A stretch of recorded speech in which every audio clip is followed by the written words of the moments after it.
Magandang umaga. Let's busy ourselves in the morning. Make our day productive and life is easy. Let's enjoy it. Come on. Dapat busy tayo lagi para walang time na mag-isip ng masama. Busy tayo lagi parang walang time na magmarites. Para walang time na maninira ng ating kapwa. Para walang time na mainggit. So, be busy with yourself. Time check is 10 minutes before 7 o'clock in the morning.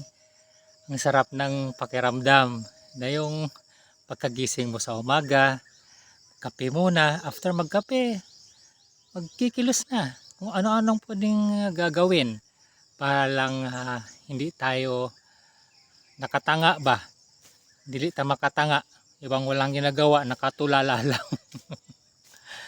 So, let us always keep busy by doing something that is good, something that is beneficial, and something that benefits our physical and mental health.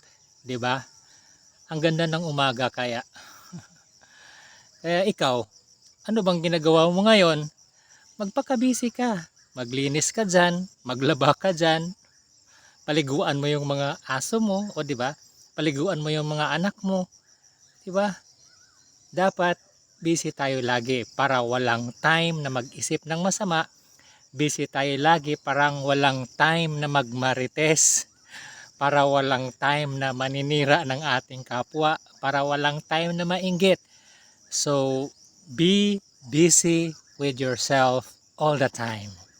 For your own good. So, ano ang ginagawa mo ngayon? Let me know in the comment section.